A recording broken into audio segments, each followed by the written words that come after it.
रक्त बीज का वर। ऋषि बोले, चंड और मून नामक दैत्यों के मारे जाने तथा बहुत सी सेना की विनिष्ट हो जाने पर दैत्यों के राजा प्रतापी तुम के मन में बहुत बड़ा क्रोध पैदा हुआ और उसने दैत्यों की संपूर्ण सेना को युद्ध के लिए प्रस्थान करने का आदेश दिया। वह बोला, याज यदुधा नाम के 86 दैत्य सेनापति अपनी सेनाओं के साथ युद्ध के लिए कूच करे और कुंभ नाम वाले दैत्यों के 84 सेना नायक अपनी अपनी सेनाओं से घिरे हुए यात्रा करें। 50 कोटि वीर कुल के और 100 धौम्र कुल के असुर सेनापति मेरी आज्ञा से सेना सहित प्रस्थान करें।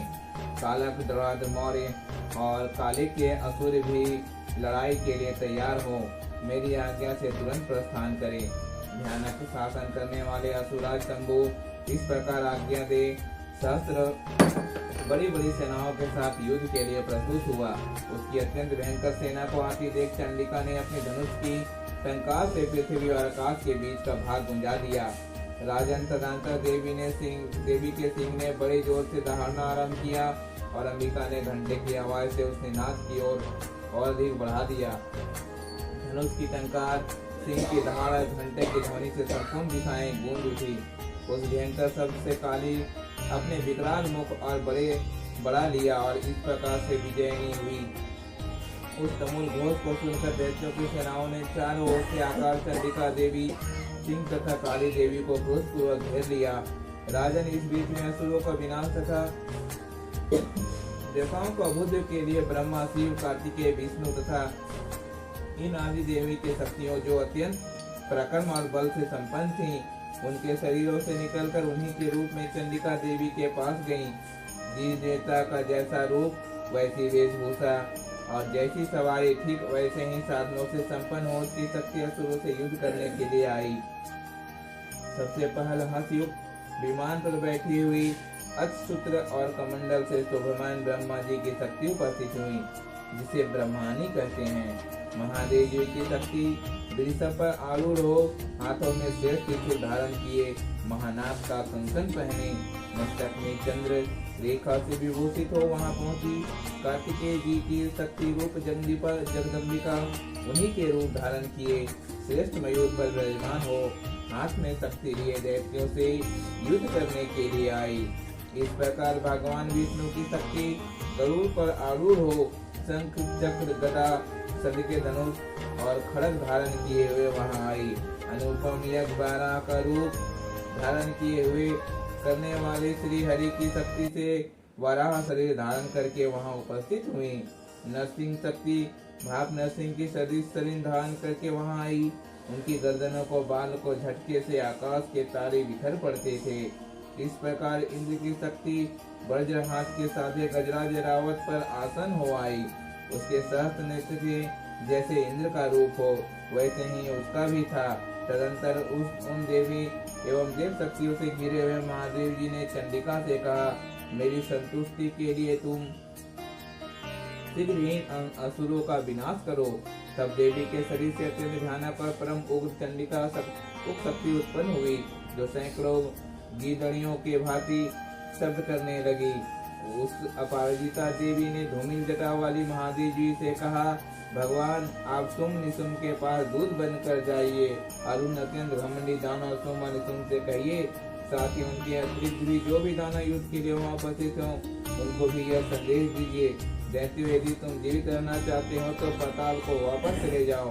इंद्र के त्रिलोक का राज मिल जाए और देवता यज्ञ भाग का भोग करे। यदि अपने बल पर घमंड से चूर तुम युद्ध करना चाहते हो तो आओ, मेरी योगिनिता तुम्हारे कच्चे मांस से तृप्त हो। क्योंकि उस देवी ने भगवान शिव का दुख के कार्य में नियुक्त किया था, इसीलिए वह शिव ज्योति के नाम से संसार विख्यात हुई। भगवान शिव के मुंह से देवी के वचन सुनकर वे महादेव भी क्रोध से भर गए।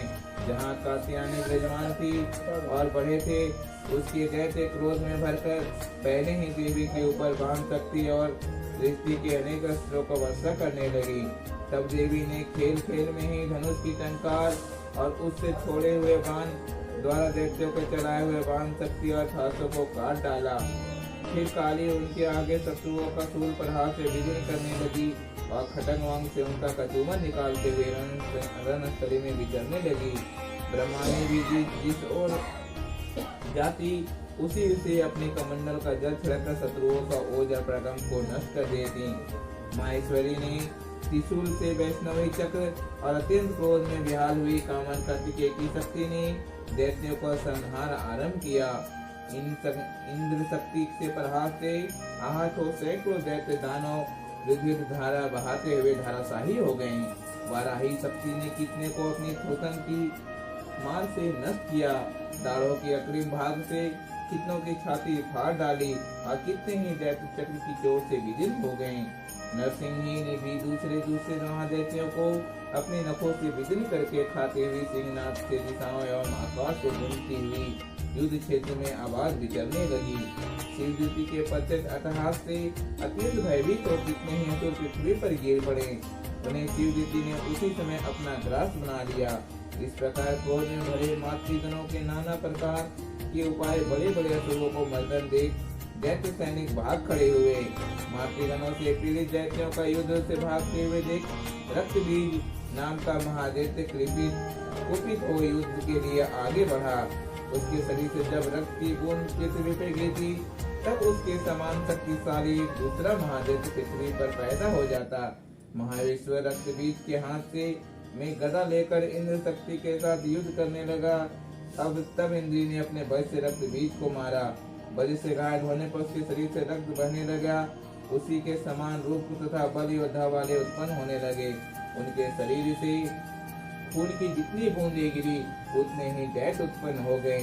सब रक्तबीज के समान ही वीरवान बलवान और तथा पराक्रमी थे। वे रक्त वाले दैत्य भी अत्यंत भयंकर अस्त्रों का प्रहार करते हुए मातृगणों के साथ अत्यंत घोर युद्ध करने लगे। पुनः वज्र के प्रहार से उसका मस्तक घायल हुआ, उसके रक्त बहने लगा, जिससे हजारों वैसे ही पुरुष उत्पन्न हो गए। वैष्णवी ने युद्ध में रक्तबीज पर चक्र का प्रहार किया तथा इंद्री ने दैत्य सेनापति को गदा की चोट पहुंचाई।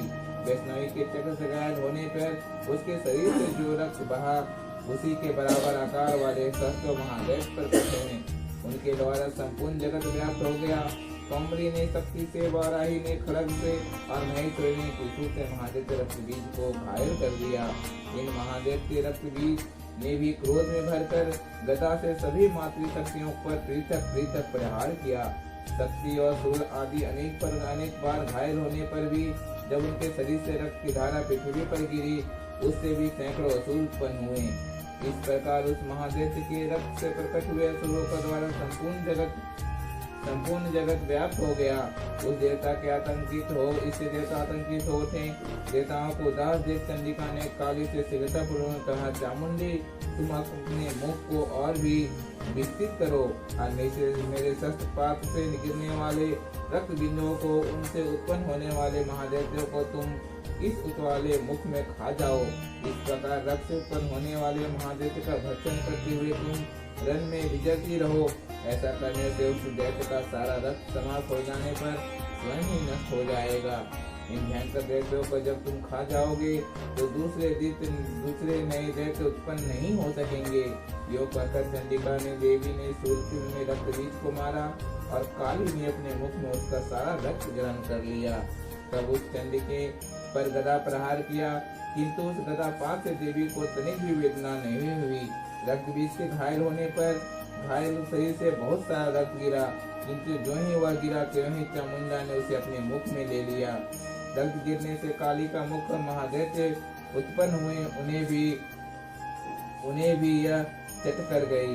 उसने रक्तबीज का भी रक्त पी लिया। तदंतर देवी ने रक्तबीज को, जिसका रक्त चामुंडा ने पी लिया था, वज्रबाण, गड़क तथा रिष्टि आदि से मार डाला। राजन, इस प्रकार शस्त्रों का समुदाय से घायल एवं रक्तहीन हुआ महादैत्य रक्तबीज पृथ्वी पे गिर पड़ा। नरेश्वर, इससे देवताओं को अत्यधिक हर्ष को प्राप्ति हुई। अमात्यगण इन असुरों के रक्तपात के मत से उद्धृत होकर नाचने लगे। इति रक्त बीज वध नामक 8वां अध्याय समाप्त।